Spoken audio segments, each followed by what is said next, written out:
ओम शांति।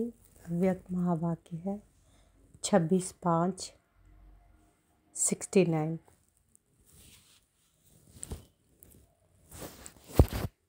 संपूर्ण स्नेही की परख। सभी किस स्थिति में बैठे हो, लगन में बैठे हैं या मगन अवस्था में? किस अवस्था में? ज़्यादा समय लगन लगाने में जाता है या मगन रूप में हो? अपनी चेकिंग तो करते होंगे। अच्छा, सभी को यही इच्छा है कि हमारे पेपर की रिजल्ट का मालूम पड़े। विशेष सभी के दिलों में यही संकल्प चलता रहता है। तो आज रिजल्ट भी सुना देते हैं। अभी ने जो भी लिखा है यथा योग्य यथाशक्ति, टोटल रिजल्ट यही कहेंगे कि बाप में निश्चय बुद्धि तो है, लेकिन जितना ही बाप में निश्चय है उतना ही बाप के महावाक्यों में, फरमान में निश्चय बुद्धि होकर चलना है। तो बाबा क्या कह रहे हैं कि जितना ही बाप में निश्चय उतना ही बाप के महावाक्यों के फरमान में निश्चय बुद्धि होकर चलना है। वह अभी पुरुषार्थ में 50% देखने में आता है। बाप में निश्चय तो 10% है, लेकिन बाप के फरमान और आज्ञाओं में निश्चय बुद्धि होकर जो फरमान मिला है और किया, ऐसे फरमान में निश्चय बुद्धि की मेजॉरिटी 50% की रिजल्ट में है। तो बाबा क्या कह रहे हैं कि वह अभी पुरुषार्थ के 50% दिखने में आता है। बाप में निश्चय तो 10% है, लेकिन बाप के फरमान और आज्ञाओं में निश्चय बुद्धि होकर जो फरमान मिला और किया, ऐसे फरमान में निश्चय बुद्धि मेजॉरिटी 50% की रिजल्ट में है। ऐसे ही टीचर में निश्चय है, लेकिन उनकी पूरी पढ़ाई है जो उसमें पूर्ण रीति से चलना, वह भी अपनी अपनी परसेंटेज की रिजल्ट है। ऐसे ही गुरु रूप में भी सतगुरु है, यह पूरा निश्चय है, लेकिन उनकी श्रीमत पर चलना, उनका टोटल रिजल्ट 50% तक है। सिर्फ बाप टीचर सतगुरु निश्चय नहीं, लेकिन इस निश्चय के साथ साथ उनके फरमान, उनकी पढ़ाई, उनकी श्रीमत पर भी संपूर्ण निश्चय बुद्धि होकर चलना है। इसमें कमी है जिसको अभी भरना है। स्नेह की निशानी क्या है? संपूर्ण स्नेही की परख क्या होती है? उनका मुख्य लक्ष्य क्या होता है? आप सभी ने सुनाया वह तो है ही, लेकिन फिर भी वह स्पष्ट करने के लिए उसके साथ जिसका स्नेह होता है उसकी सूरत में उसी स्नेह की सूरत देखने में आती है। उनके नैनों से वही नूर देखने में आता है। उनके मुख से भी स्नेह के बोल निकलते हैं। उसकी हर चलन में स्नेही का चित्र देखने में आएगा। उसके नैनों में वही देखने में आएगा। उसमें वही स्नेही समाया हुआ होगा।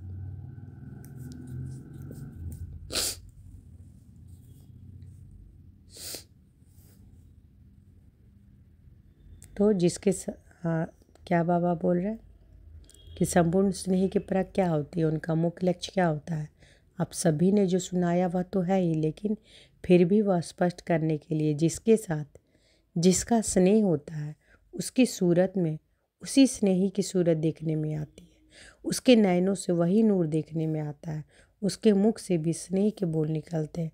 उसकी हर चलन में स्नेही का चित्र देखने में आएगा। उसके नैनों में वही देखने में आएगा। उसमें वही स्नेही समाया हुआ होगा। ऐसी अवस्था होनी है। अभी बच्चों और बाप के संस्कार में बहुत फर्क है।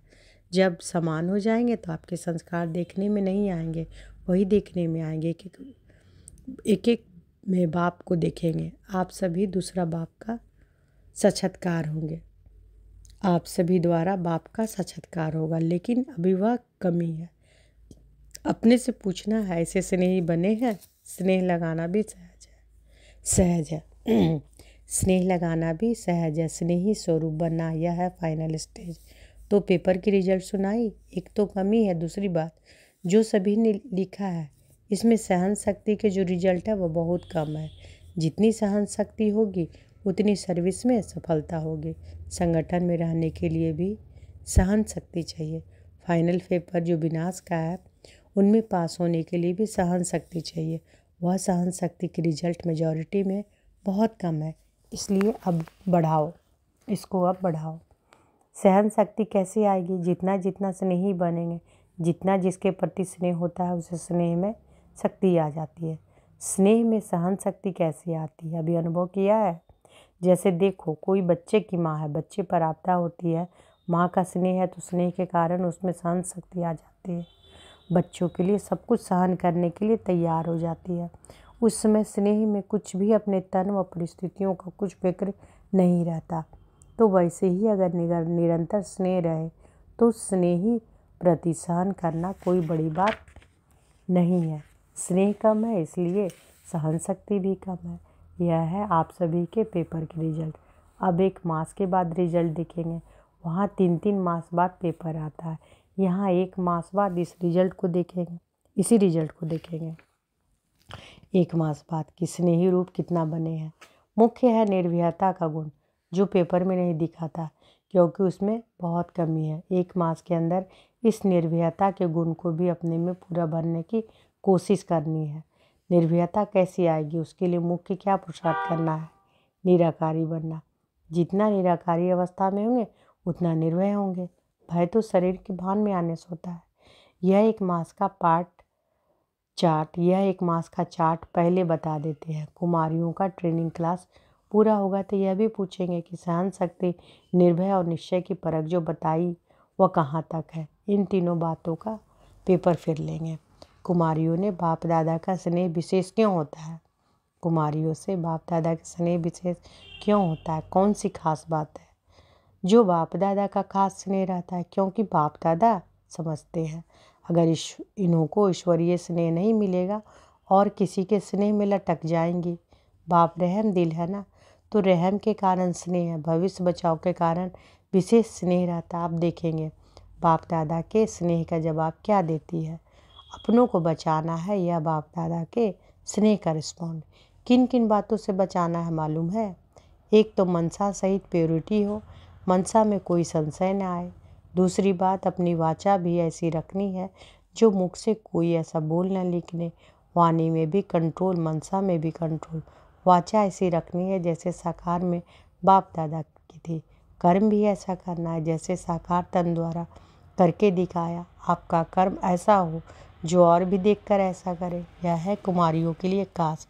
और किससे बचना है? संग दोष से तो बचना ही है। और एक विशेष बात है, अब बहुत रूप से, आत्मा के रूप से, शरीर के रूप आप सभी को बहकाने वाले बहुत रूप सामने आएंगे। तो बाबा क्या बोल रहे हैं कि अब बहुत रूप से, आत्मा के रूप से, शरीर के रूप से आप सभी को बहकाने वाले बहुत रूप सामने आएंगे। लेकिन उसमें बहकना नहीं है। बहुत परीक्षाएं आएंगी लेकिन है कुछ नहीं। परीक्षाओं के में पास कौन हो सकता है? जिसको परख पूरी होगी। परखने की जितनी शक्ति होगी उतना ही परीक्षाओं में पास होंगे। परखने की शक्ति कम रखते हो, परख नहीं रखते हो कि यह किस प्रकार का विघ्न है, माया किस रूप में आ रही है, क्यों मेरे सामने यह विघ्न आया, इसमें रिजल्ट क्या है।